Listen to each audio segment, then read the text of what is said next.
So these conversations started with walk and talks. My friend Josh and I both needed to get some exercise, get out and about, especially during COVID. And we started taking these long walks through the neighborhood and then through the next neighborhood. And sometimes these walks would go on for an hour or two. And the conversation was always lively and current and informative. And so we thought, hey, what the heck? Why don't we record these conversations? Because if these are things that he's enjoying and I'm learning and he's learning, well, maybe there's an audience for this. And maybe we're not going to do this as a commercial venture, but at least it's a conversation we can let other people sort of eavesdrop into because it's interesting, if they find it interesting. And if not, there are plenty more topics and plenty more podcasts.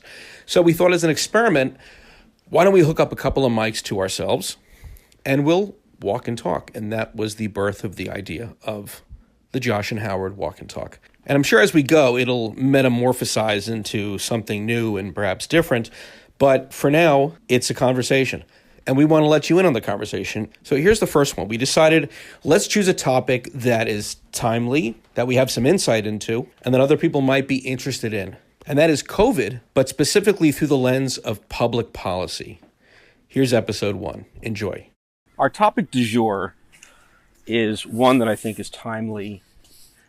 And top of mind. Yes. And that is, and it kind of encompasses the entire the previous almost 2 years, which is the COVID situation, but through the lens of public policy. There's a lot of criticism on both sides of what the president did, of what FAUCI said, and all this stuff. Which president? Both presidents by this point. Yeah, exactly. So let's talk about it from a public policy point of view. And I guess when I say that, I'm saying, 10, 15, 20 years down the road, people are going to look back on this time and say, oh, this is what they did right, and this is what they did wrong. But we have the benefit, being almost 2 years into this, of being able to do a little bit of that now. Right.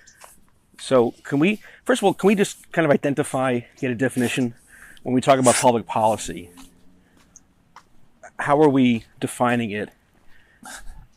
I would define it as the laws, policies, and regulations put in by the federal, state, or county governments that would affect one's life and or behavior in response to COVID. So mask mandates, sheltering mandates, closing schools, closing houses of worship, you're sort of dictating what people do in response to the COVID epidemic. And clearly there should be some public policy changes in response to it, but is what we did proper, right, the right things, as we understood it then and as we will understand it in 10, 15, 20 years. Because it is the responsibility of our government to respond to something like this. You can't just... Well, that's a whole separate question.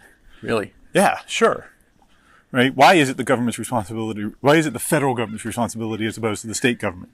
Or why is it the state government's responsibility and not the local government? I mean, there's a lot to unpack here because, for example, one of the major things that people haven't really thought about or don't discuss really because they just assume the federal government should, quote unquote, do something, right, is why do anything? The major reason, the two major reasons are one, for the health and safety of the community writ large, right? We should protect people. But the other is we have nearly socialized medicine in this country. We actually in this country spend more per capita by government than they do in Europe. So government spending on healthcare per capita in the United States is more than nearly every country in Europe. And so to say that we don't have socialized medicine with that level of expenditure is a little disingenuous. Well, that's just for our listeners. That'll be a separate topic on a separate podcast, but it is relevant. But it affects this because, of course, if the government, meaning the population and their taxes, pay for the health care of a large number of people, then the government and the people who pay the taxes have the responsibility and the moral right to do things within their society to minimize the amount that they have to spend. We do this all the time, right? We mandate seatbelt laws. We mandate helmet laws. Well, because we were tired of people getting into car wrecks and us having to pay for their health care or us having to pay for the damages. So there's a, Or us suffering. Let's not forget this personal suffering. Well, that's another side. But think about what's the analysis if a motorcycle person gets into an accident and, bangs their head and has a, major concussion and they need to be on, life support for 3 months, but I don't pay for it. It's not my responsibility. It's not under what anything I do. Am I really going to turn around and tell the person, well, you can't wear a helmet or you have to wear a helmet? Right? Like, yes, there's the ideal, we're here to protect people, but really it comes down to dollars and cents. I mean, let's be real. Mm-hmm. I mean, there's lots of things that we're not involved in that we don't care about that we think may or may not be harmful to people. But as we as society are responsible for paying for the healthcare of others, then we as society want to dictate what others do to minimize that healthcare cost. Mm-hmm. Because their individual decisions now affect everybody. And that's just sort of the way life is. So COVID comes sweeping in from China. And yeah, it's a contagious, novel disease, and we don't really know what's going on. And we do all sorts of stuff. Some good, some bad, some silly, some that don't matter. Mm-hmm. But so I think the average person, I can't really speak for the average person, but I think that they're not looking at it through that lens per se. They're looking at it like, well, our government has a responsibility, or we're putting the responsibility on our government to spend money and do things that we can't do as individuals or even companies to make us safer and ensure that our way of life can continue as unabated as possible. Well, yeah, but there's a limit to that, right?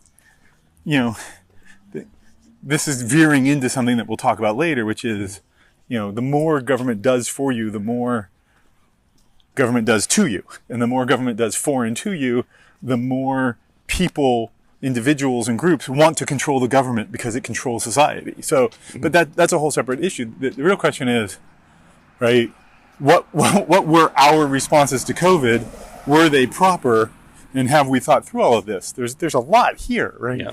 Okay. So for example, when you look at 2020, one of the measures of, the effectiveness of what we did is a measure called excess deaths. So excess deaths is you look at, say, 2 or 3 years before, 2018, 2017, 2019, and you say, okay, what was the death rate in those years? And then in 2020, how did we do? Did we have more, meaning excessive deaths? Did we have fewer? What was the response? And you have to adjust those numbers by population growth, and you have to adjust those numbers by segment growth, meaning we had a lot more 80-year-olds who you would expect them to die, and we had, a lot, as opposed to fewer, 4-year-olds who you wouldn't expect to die. And the models basically come out that we had about 550 to 600,000 excess deaths, which sounds like a lot. It is. It's about 22% excess death rate versus the previous year. And normally we grow in deaths 2 to 4%, something like that, based on population growth. Now, the interesting thing is the officially listed COVID deaths for 2020 was 375,000 people.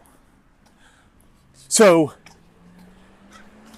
nearly 40% or so, 35% of the excess deaths in 2020 are not attributed to COVID, but can be attributed to, or at least linked to, in my opinion, linked to the reactions that we did in reaction to COVID.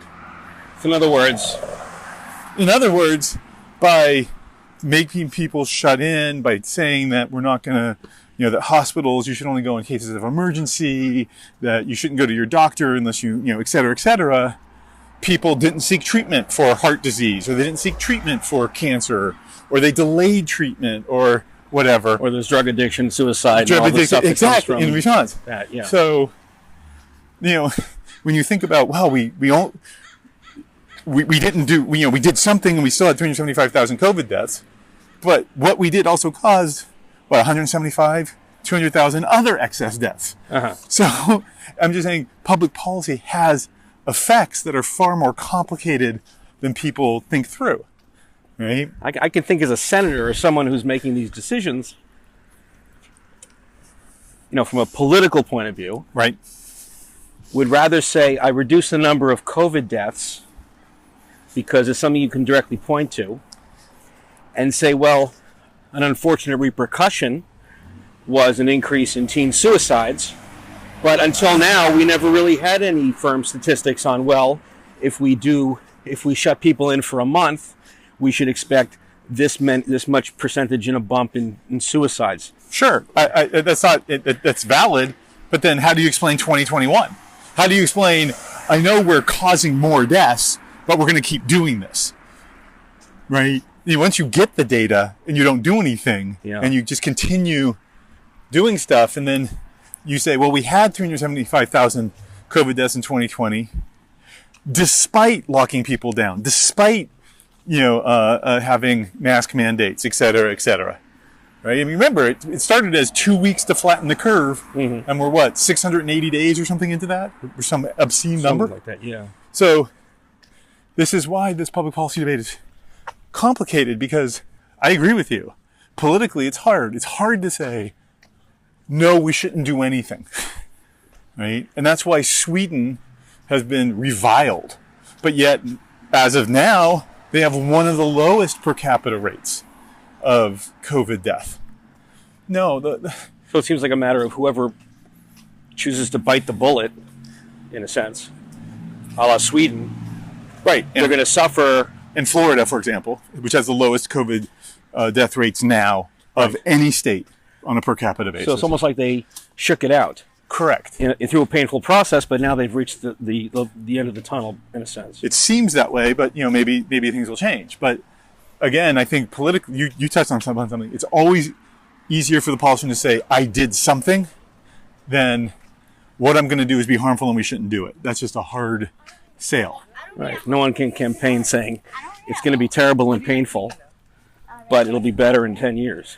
They can. It's just hard. It's not popular. Right. Especially if your opponent is condemning you for that. Right. But this goes back to the earlier part of the conversation, which is, for some reason now we look to the government to take care of us, where 50 years ago or 30 years ago or 100 years ago, we would not do that.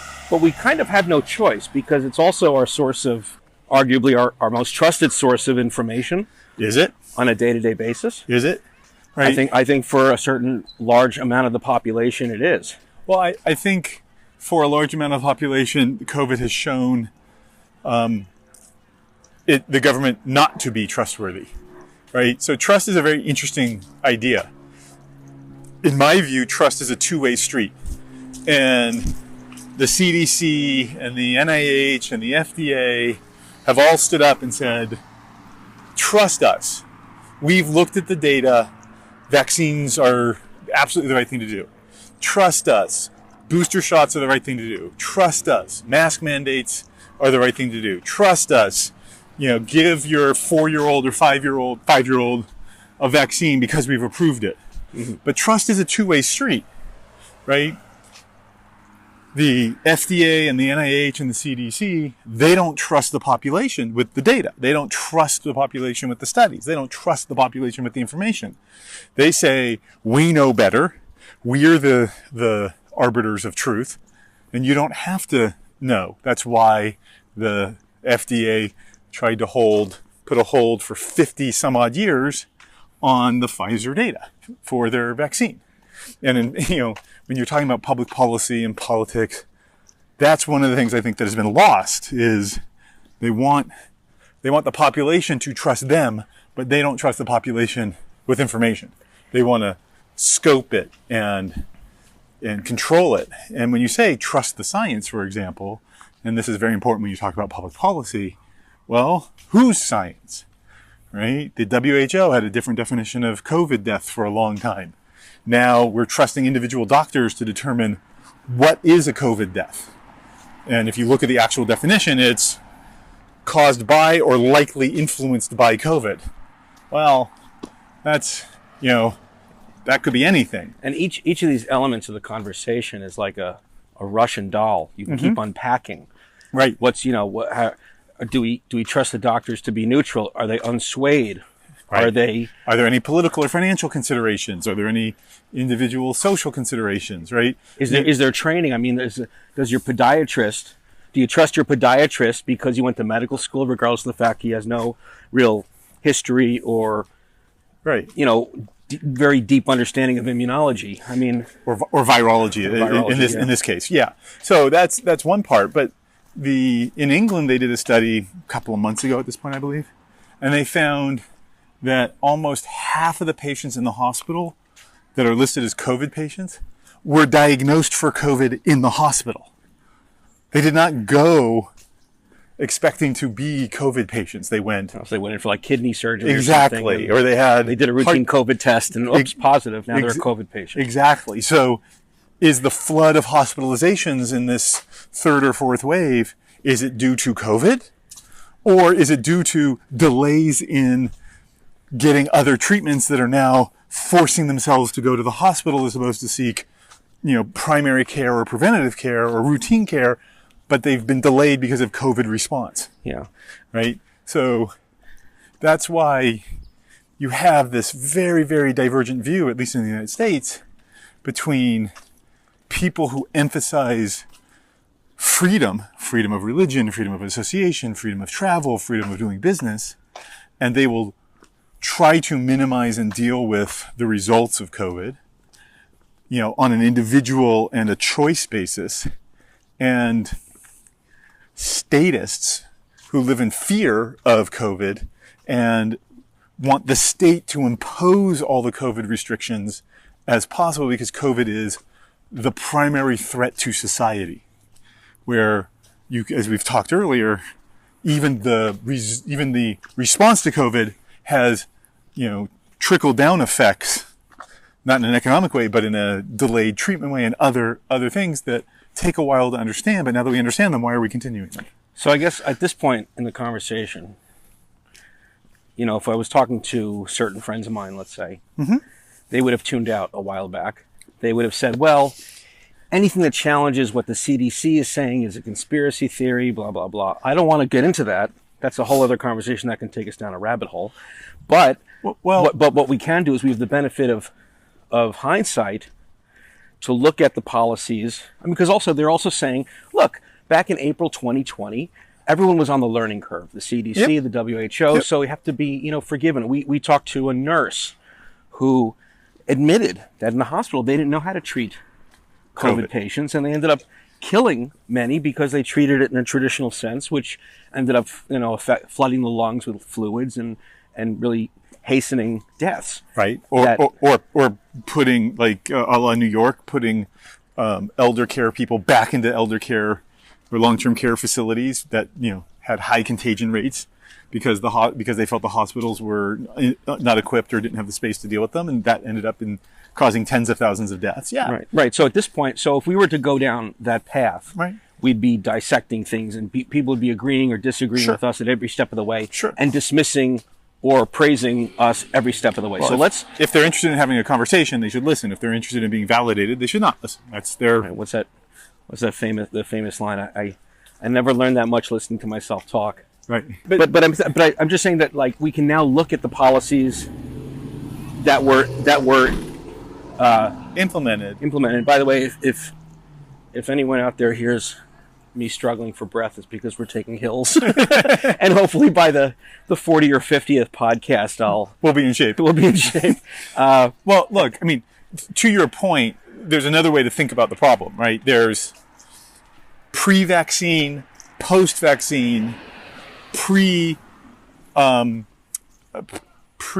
people getting COVID and post people getting COVID, right? So, like, when we talk about the reason why I'm spending some time on the data and the validity of the data is because the data is being used to inform the public policy, right? So, for example, discussions about HCQ and ivermectin are informed by people quoting studies that say they are effective, they're not effective. But if you look at the the total survey of studies, it's unclear. I mean, in my view, many studies show that HCQ and ivermectin are effective if they're administered at certain times during the COVID life cycle of the patient, where, certain government officials will just quote one or two studies that say, no, not effective because this study says so.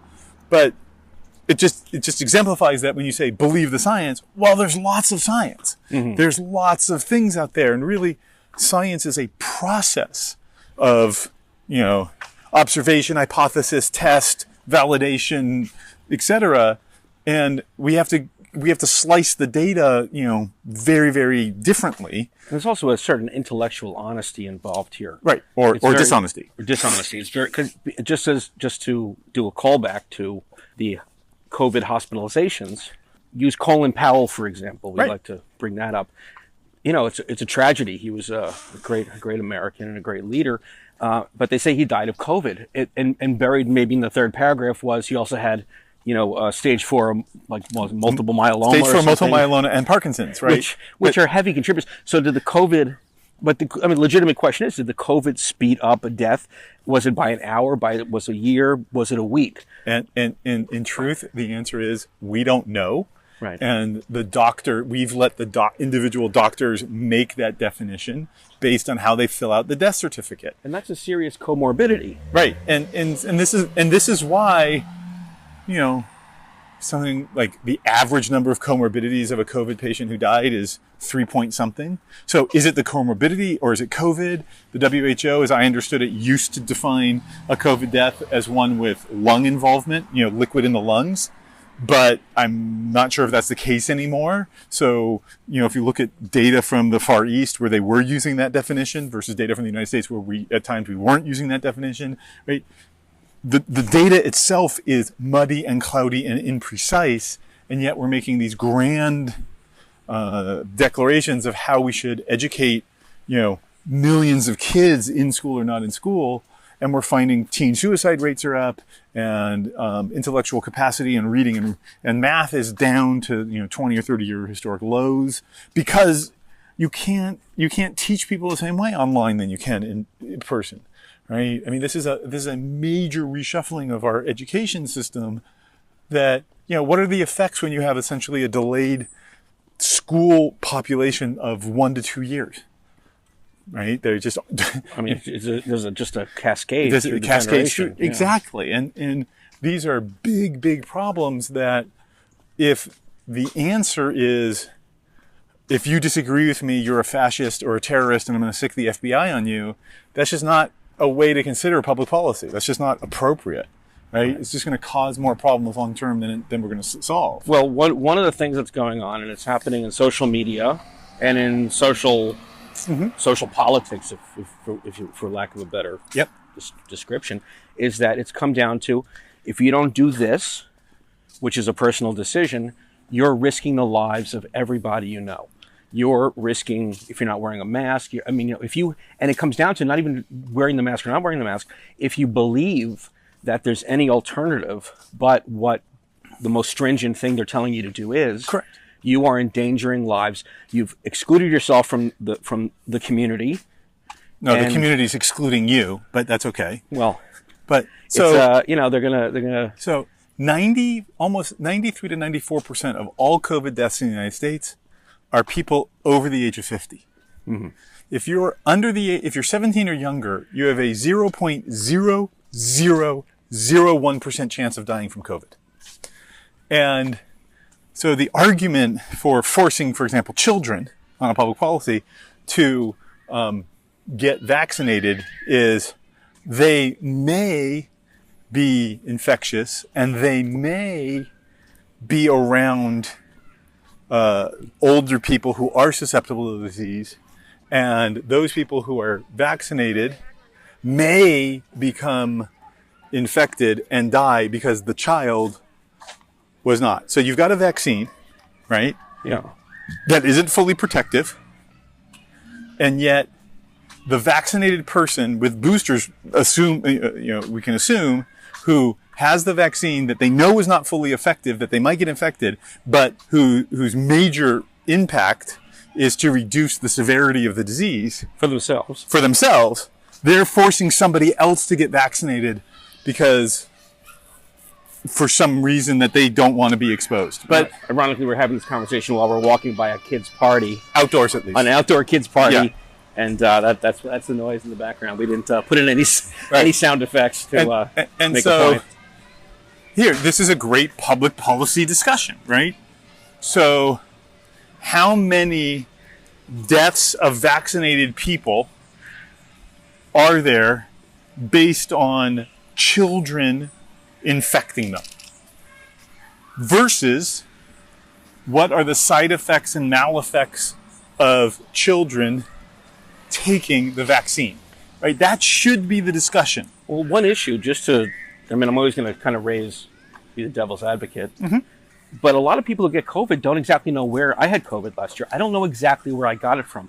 I can't say that I got it from a kid, my son's friend, or from... Right, but LA County, I just so everybody knows, I'm pro-vaccine. I'm in the age group that's appropriate to get vaccine. I have comorbidities that are indicative of needing a vaccine. I got the vaccine. I still got COVID, right? You still suffered a bit. I didn't go to the hospital. I didn't have lung involvement, and thank goodness I was vaccinated. I'm very happy to be vaccinated.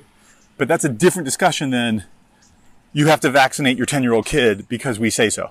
Because they also have COVID, right? Here's, again, a great data point, great discussion about the data.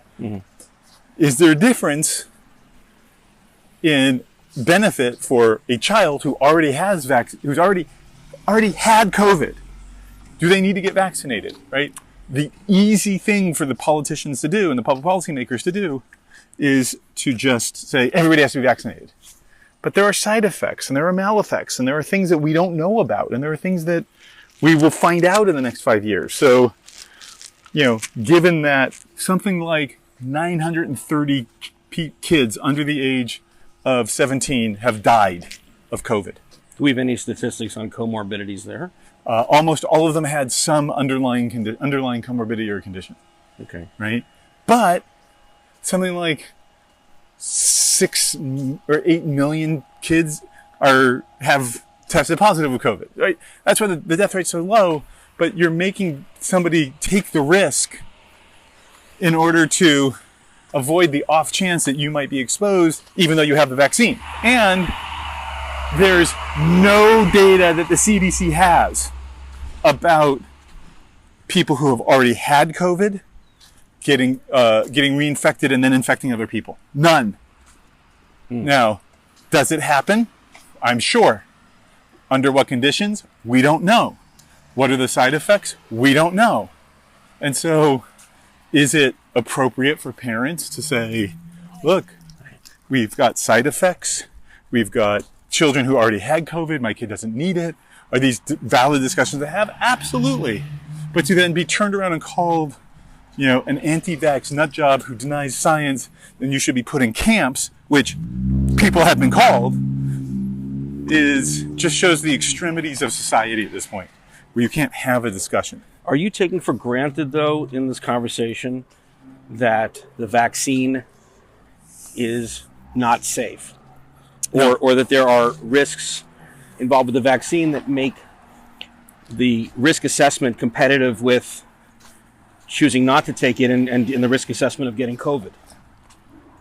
Well, so all vaccines have side effects. The COVID vaccines have had side effects. The last data from there's a reporting system that the FDA has where you have to report That's the VAERS system, right? Yeah, it has something like 55 or 60,000 side effects versus, we have no data that says children under the age of 17 who've already had COVID, do they need it or do they not need the vaccine? I mean, the CDC says for chickenpox and for measles and for mumps that if you've had those diseases, you don't need the vaccine because you have some natural immunity. Right? And, but we have no data, no studies, nothing around this and the long-term effects with children who are different than adults. They develop, they continue to grow, they go through other things that adults don't go through. And so to say by government fiat you have to have your kid vaccinated even though they have COVID and have had COVID and in order to get an education seems a bit totalitarian to me. And, seems to fly in the face of my body, my choice, or medical decisions are a private issue. And this is why public policy discussions become so interesting. Yeah. Right? Yeah. So the 12 or 13-year-old who gets pregnant can go get an abortion and not tell their parents, but the government can tell that same 12 or 13-year-old and their parents that they have to get a vaccine. Something seems missing in the balance here to me. Yeah. Right? Not to mention the issuance of an vaccine ID card. Right. In the same calendar year as an argument about do people in general need to or carry ID cards, period, or for other purposes. Or can you mandate an ID card to vote? You can mandate an ID card. That's kind of what I was referring to without referring to it. But yeah, we'll call it what it is. Yes. Right. It was a big issue in the 2020 election. Right. You have to show a card to go get dinner, but you don't have to show a card to vote. Right? Isn't that just as racist? If it's racist to ask people to show a card to vote, isn't it racist to make them show a card to go out to dinner? Yeah. I mean, and what's happening lately in New York is the mayor created these, what do you call them?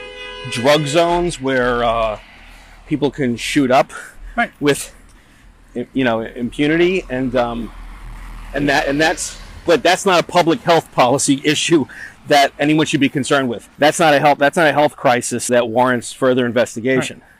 Right, but we should have a separate podcast on this. But this is why, again, the more the government can control your life, the more you want people to control the government. The more people would like to control the government. But look, COVID is, I think, in my view, no longer a pandemic, but an endemic, meaning it's just going to be here. And it's going to be like the flu. Mm-hmm. And we have flu vaccines that are, 50 to 70% effective, 40 to 60% effective. They minimize the effects if you get it, etc. But we don't make people get the flu vaccine in order to go to school. People also point to the flu vaccine as evidence that variants are not covered by last year's flu vaccine doesn't cover this year's flu. So they're using that to prop up support for the need for boosters. And I don't, from a medical standpoint, I don't disagree with them. Mm-hmm. Vaccination and natural change will cause variants. Mm-hmm. But in general, variants become less extreme in their effect and more contagious. And that's why the Omicron variant is highly contagious, but it's melded with they're finding that it's melded with a cold virus and is much less, people don't get killed by it as much so far. Now, is that a sort of a biological standard that variants become less deadly and more pervasive? In general. And is that basically because of the survival of the virus itself? Correct. In other words, if it kills its host, it doesn't do itself any favors. It doesn't spread. Yeah. Right. Okay. So the longest living viruses are the ones that are highly contagious but last a long time but don't kill you. Mm-hmm. Right. But look, the other problem we have here is that the policy that makes sense for New York City is different than the policy that makes sense for Boise, Idaho, right? Or Winnemucca, Nevada, which is a tiny town in northern Nevada, right? The locality, the population density, what they do, how they interact is very, very, very different. So when you try to have this cookie cutter one size fits all, you cause a lot of problems. If you're a farm worker in the middle of a farm, do you need to wear a mask with two other people around you? No.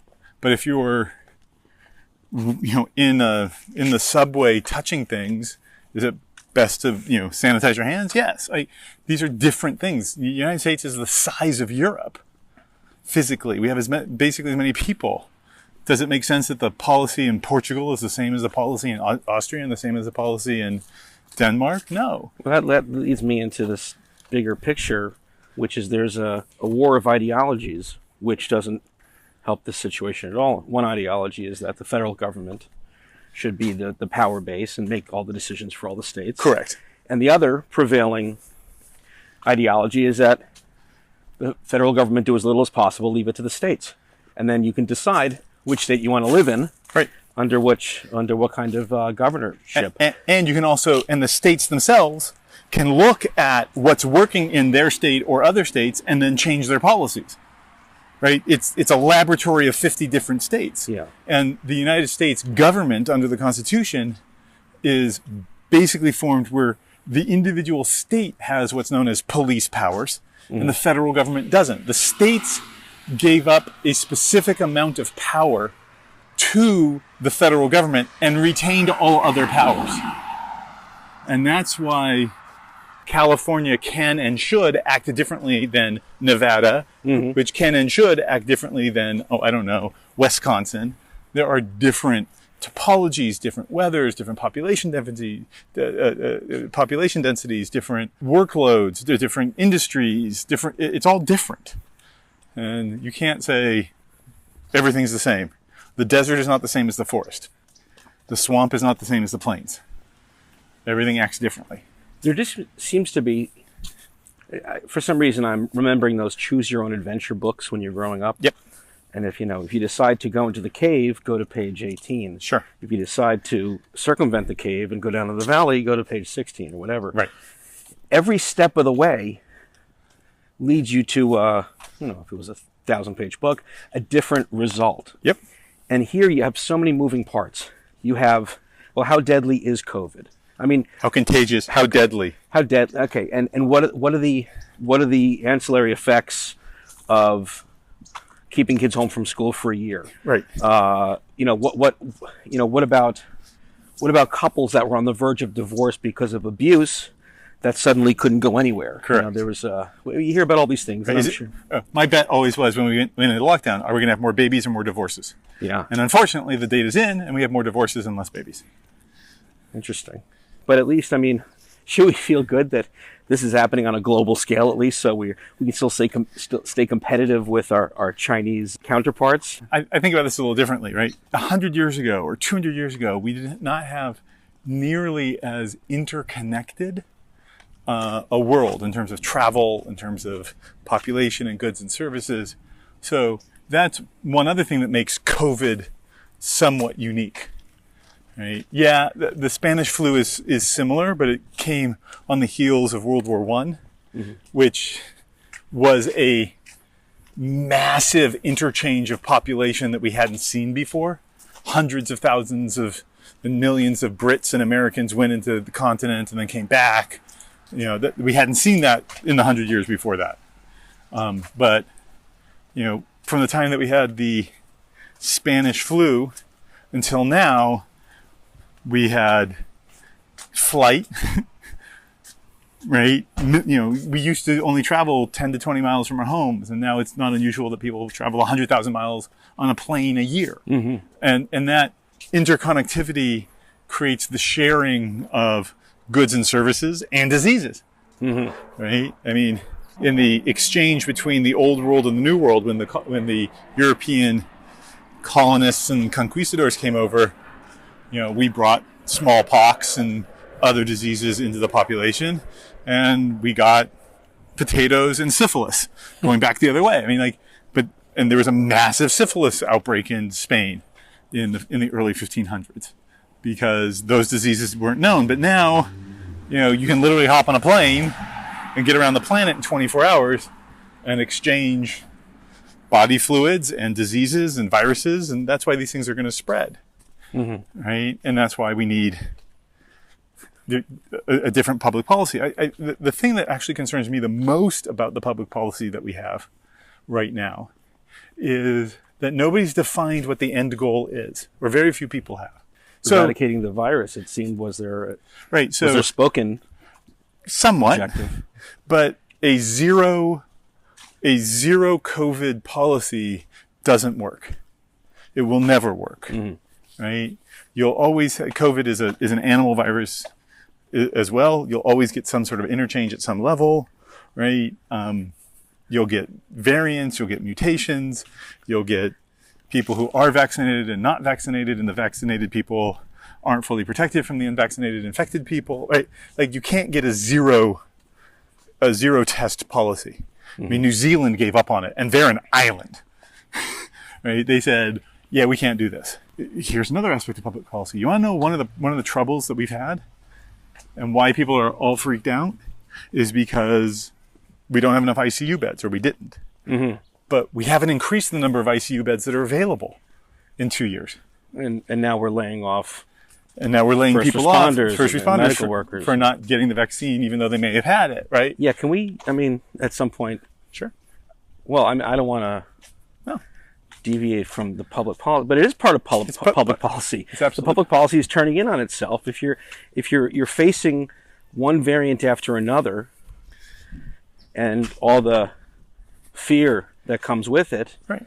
How at the same time do you lay off the frontline workers who were the heroes last year and presumably know more about medicine and self-preservation through the lens of medicine than pretty much anyone else, and they're choosing not to get vaccinated, losing their jobs, which creates more of a medical problem in case there's more hospitalizations. I mean, it seems anathema to logic and reason. And survival. Well, it depends on what your goal is. Right? If your goal is everybody has to be vaccinated and I don't care about the side effects of that decision, then you're pursuing it with a near religious zeal. Okay. That's kind of scary. Right, but that's what it is. Right? And but the same token, on the other side, if you have people who say, God will protect me and I don't need a vaccine and I don't need treatment, and they have a religious zeal as well, which I think is equally as silly. And so these are personal decisions and people have to take their own risk assessments, but the government really should, in my view, only be involved as little as possible because of these problems, right? Because somehow we trust FAUCI as the highest paid government employee to not be swayed by his own ego and selfishness and desire for power and prestige, but we do decry the pharmaceutical guy who says, I've got a vaccine and I want you to use it, but he's doing it for greed and self-interest, right? I mean, people are people. They're greedy, they're selfish, they're narcissistic, they're helpful, they're moral, equally, whether you're in government or not. And somehow, I think that's the public policy balance that I'm concerned about, is a large swath of our population is like, the government is good, and everybody else not in the government is not good, and we can only trust the government, and we can't trust anybody else. It's like, well, how does that work, right? If you don't trust somebody because they're in business and they're selfish, but they're not selfish when they're in government, they don't think about themselves and their ego and how they benefit. Like, I don't understand how that's the illogical part to me. Well, it's because the house is always on fire. And if the house is not always on fire, people are going to start thinking about what they can grab and and do they really need to leave, and do they really need to take it seriously? But if you look over the last 20 years, it was, the Ice Age, global warming, swine flu, SARS, right? There's always a crisis. There's always a problem. And if our response is always, the government will help us, I'm not sure that's the right response. Right? The government, in the past has also, done experiments on African American people without telling them, and the government has, locked up Japanese people because they were concerned during World War II, and the government has done all sorts of horrible things. Right? The government, today has a policy of confiscating what they believe are illicit profits and illicit assets, and don't have to provide any proof, and then distribute it to themselves under civil forfeiture asset rules. And somehow we trust them, right? Do we trust the police or do we not trust the police? Do the police only want to kill people, or are they here to protect us? Right? Like, these are very fundamental questions that affect this public policy debate, and not everybody trusts the government. Well, I have a fundamental question about that to add on to that. And that's an airplane going overhead. Did they drop the investigation about the origins of COVID? It seems who's they? Well, the WHO when SARS happened, they were able to identify the bat that it came from. Right. Relatively quickly. No, the WHO has gone along with the Chinese view of things, and China has was not and has not been fully responsive with information. And as I understand it, the U.S. government has an investigation and has basically come to the conclusion that it's not certain, but it may be likely that it came from a Chinese lab. But they won't declassify any of the information. A lab that America helped funded. And helped fund. So Yes. it's an embarrassment. Right. And it basically makes us liable, in a sense, to the rest of the world, the same way that Trump was trying to hold China accountable. I'm not sure about that, right? Because when you fund something, you ask for policies and procedures and rules to be in place in order to fund it. And I don't know if the pass-through third-party funding partner gave the information back to the federal government. I don't know if the Chinese lab that should be responsible for the protocols under the agreements followed them, right? And so, in other words, we weren't supposed to be funding gain-of-function research. And if they lied to us and said it wasn't gain-of-function research, then we're off the hook. But there's so many steps in between. It's impossible to say. No. That's not what I'm saying. What I'm saying is, I think it's pretty clear in my reading of it that we did fund a third party that funded something that would be clearly known as gain of function, but that there are policies and procedures that the lab and the funding group should have followed, and notifications that they should have done that they didn't do. So, the CDC is very clear. We funded gain of function or potential gain of function research. They wrote a letter to the Senate. They said yes. And that was in clear violation of our, the federal government's dictate to not fund gain of function. Mm-hmm. But are we responsible for the leak itself? I don't know. It seems, I don't know. Okay, so let's list the repercussions of COVID. I mean, certainly the economy, the inflation, rather, the result of the economy would be one of them. So no, it's actually way more complicated. It's a great question. So the initial problem was nobody could go to work. So we then ginned up a couple $1 trillion and started distributing it because people couldn't go to work. Then they had these benefits, and as the economy slowly opened up, so economics is never actual, it's marginal decision making. Meaning, do you sit down and go, hey, I really want that $12 an hour job or $15 an hour job or $7 an hour job? Is that the decision? Or is the decision, I'm currently making $12 an hour effectively on benefits, and if I go get that $15 an hour job, I lose 9 of those dollars, so I'm really making $18, and it's only like a $6 gain to work. Mm-hmm. It's a marginal discussion. And the problem we have is that because we have such significant benefits that have been added onto because of COVID, the decision to go back to work becomes harder, right? You need to be paid more to get you off of the additional benefits. I think the state of Pennsylvania did a great graph that showed that basically when you earned about $22,000 to $25,000 combined per year, combined with the amount of benefits you can receive, that's about $55,000 or $60,000 in total benefits and salary. And you did not reach that level of combined benefits and salary until you were making $65,000 to $70,000 a year again. So if somebody offered you any job between $25,000 and $65,000 a year, you actually net lost total benefits and total economic benefit.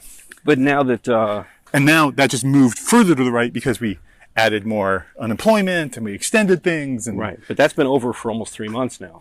That extra unemployment. So, but shouldn't we start seeing things go back, or are people rating their savings, or people have been rating their savings? But and it's that's like, why that that's explains like, a lot in the it's market. like what I like. I mean, I don't really work, and I make a lot of money, and maybe I make a little less money, but I don't really work. But now I got to go to work, and I make about the same amount of money. That's the decision, and that's why we're seeing inflation, because we flooded the zone with a lot of money, and now it's like we got to spend even more money to get people out of the benefit trap. And it's a trap. But a lot of the benefits, especially for gig workers, have expired. The pandemic unemployment insurance that added an extra $600 a week and then $300 a week later on, Right. that expired the beginning of September. And it will take time for that to unwind. Right? You have all these little pockets, like take the problem at the LA port. You only have one union that can unload the containers, and they may or may not want to go back to work, and they may or may not want to hire people. The state of California has outlawed 50% of all trucks because coming into the port because of emissions problems. So you've reduced the number of trucks. I mean, the economy is a very, very, very, very complicated and intricate living, breathing thing, and you push one thing and it has an effect over here. But I have noticed store shelves, they're empty. the Walgreens, for example, I wanted to get distilled water. They're empty. You couldn't get it. Correct. It's a little frightening. Yeah. I mean, it was frightening at the beginning of COVID, but it was understandable. But now, in the recovery phase, it's like I don't want to say a real problem, but now it's not a COVID emergency problem. It's a supply chain problem. Yeah. We're in the 1970s. Yeah. Right? High inflation, relatively high unemployment. I mean, the unemployment numbers are wrong because the unemployment number, the percentages don't take into account the people who are no longer looking for work. Mm-hmm. So people who haven't applied for unemployment aren't being counted in these stats. No. People who... It's not if you're on unemployment or not. It's whether you're looking for work or not. So if you are getting your benefits and on your gig job that's not listed as a W-2 and not looking for work, you're not considered unemployed. But you're a gig worker. You're making a little bit of money here and there, but you're taking benefit, right? Like, It's just, statistics become very, very complicated here. And it's a whole other discussion, but going back to public policy on COVID, I think we made a lot of serious mistakes, and I think we did some things that were kind of smart, and I think we're continuing to make a lot of mistakes. I think it's pretty clear that mask mandates have no effect. If you look at the 50 state, surveys that show economic output versus mask mandates versus infection rates, there's no correlation, none. Whether you lock down or not, I think we're doing tremendous harm to children, both in terms of intellectual development and social development. Nobody really seems to think about that. I mean, you take an inner city Los Angeles kid who had been going to school and they don't have high-speed internet and they don't have good devices, and you say, okay, now you're going to learn online. Like, some kids need a place to go. Some kids need, these are all factors that we just don't think about with this paintbrush of everybody has to get vaccinated, and that's just it. And we're not going to open the schools up, period. And there are all these side effects that people rightly talk about, especially around children, and to be shut down and just said, you're insane and you're a terrorist for questioning me. That's no society. That's not a good society to live in. Right. And it's going to have, that process is going to have serious mal effects over the next 5 to 10 years. Families are going to be fractured, disagreements. I mean, I have people in my family who think I'm crazy. Right? And I think they're crazy. And, are we going to go to are we going to have the same sort of intersection of events? Or are we going to be comfortable with each other and multiply that by 330 million people? And it's not all going to be great. So if you want me to give us a grade, I give us a C. kind of average. We clearly caused ourselves some problems. We clearly did a few things right. I think having the vaccine was a very, very, very good idea. Mandating it for everybody is less of a good idea. Other countries are going to be fining people on a monthly basis for not being vaccinated, despite, for example, having had COVID. Yeah, that bothers me. Right? And again, the CDC has said we don't have data that shows what the rate of both reinfection of the COVID person who's already had COVID and what the transmissibility of it is to other people. We had tracings. People when I got COVID, I got called up, said, "Where do you think you got it?" But we just don't have the data, and we're making these decisions for the entire country and whole segments, and we don't know the side effects. That's why I give us a C. Like it's because we're not taking the time to understand the side effects. In what other situation can you imagine that lack of data results in, well, just do it to be safe, quote unquote? We don't have the data, but just do it. I think that's the point, right? We would never say, I'm not sure if this plane will fly. Let's try it. Right? We would never say, I think this food is okay. Let's try it. But somehow with vaccines around kids and vaccines with people that have already had COVID, go for it anyway. We don't really know the effects. We don't know the long-term effects. We don't know if it's important to do, but we're going to make you do it anyway. We haven't even discussed the money, which is a volatile issue, but there are the billions and billions and billions of dollars being made. Yeah. And the companies themselves aren't mandating the vaccine for their employees, for example. Is that still true? I'd have to look it up. I don't know. But here's the real kicker. The companies are not liable for any side effects. They're not liable for the problems. The government gave them a waiver. Is that unique to COVID? Yes. Or are companies liable? Like, is Merck liable for the flu vaccine? Yeah. Or if I'm not even sure if Merck produces the flu vaccine, but things that we're used to that we kind of take for granted, the MMR. I mean, there are, but they do list side effects. So at which point, I mean, every vaccine, you sign a waiver, there are side effects, there are those chances, kids, whatever, terrible things have happened, can happen, they don't exclude it. But at which point would a company become liable? That's for the courts to decide, which I understand. But the government has said the courts can't even decide that. There is no liability ever. And also the courts, by the same token, just talking about the courts, we can look at the position that mandating a vaccine under these circumstances doesn't make sense, shouldn't be legal, and yet there are so many courts that are upholding it. But courts aren't political, right? So the Sixth Circuit has ruled that the OSHA federal government mandate is against the law. It's all going to go to the Supreme Court again. But if you go back to the big issue, people in government feel like they should be able to do anything to control society, and they will do anything that they think is right to control society, and they don't seem to have a limiting factor unless it goes to the courts. And that's a very difficult society to live in, because that means basically every major decision has to be adjudicated. There's no self-restraint, right?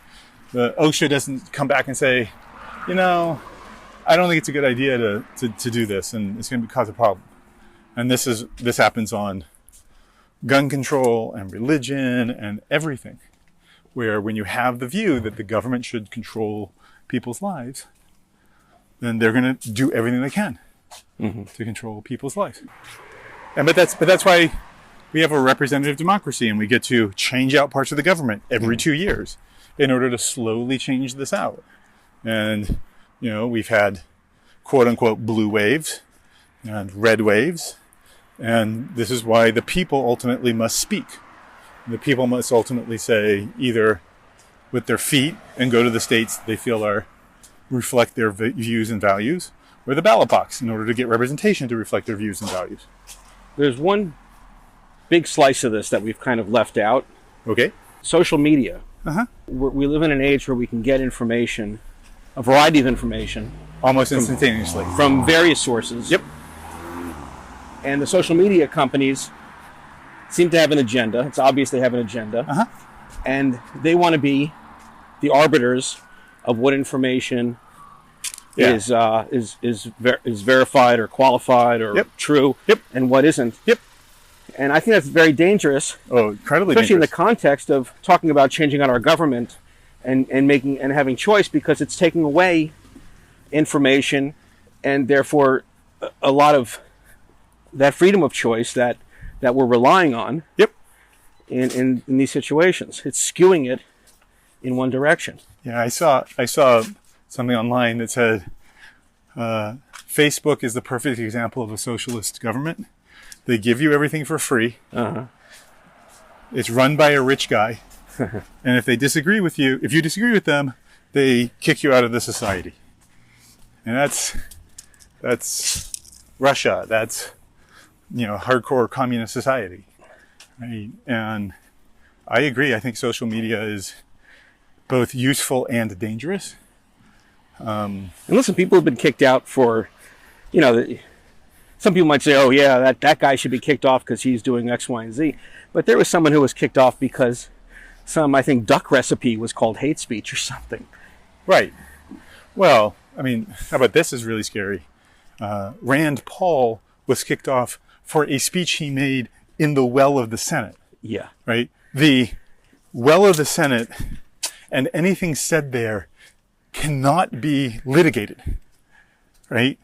It is a sacrosanct idea in American government that within the confines of government, what you say cannot be prosecuted, but yet it can be kicked out of Facebook. And that's scary, especially when Facebook is such a major conduit of information for the average voter person. So I hope you all found this a useful conversation, and we'll pick another subject next week. Yeah, we're not necessarily going to arrive at conclusions, but at least we'll hopefully illuminate parts of the issues that people aren't thinking about, and hopefully do it in a way that doesn't cause tempers to flare, but people to listen with open ears and consider what the implications are. I mean, we're walking and talking, so we don't have like a book of facts at hand, but these things should be able to be looked up. And and email us if anything we find is egregiously wrong. We'll correct it on the next podcast or two. But we try to use truthful sources and come to considered conclusions. I'm just going to check and see how many steps we did. Here it is. Yeah, I'm looking for my health app too. It looks like 7,525 steps. That many, huh? Today. Well, I am at, you walked a little bit before. I did 6,820 steps. Maybe because you're taller than me, you have fewer steps. Maybe. We'll go with that. I have longer legs. All right. I'm double timing it. Anyway, thanks for listening. Email us. We'll put up an email somewhere when we figure out what it's going to be. Yeah. Check the link. Check the link. All right. All right. Next time.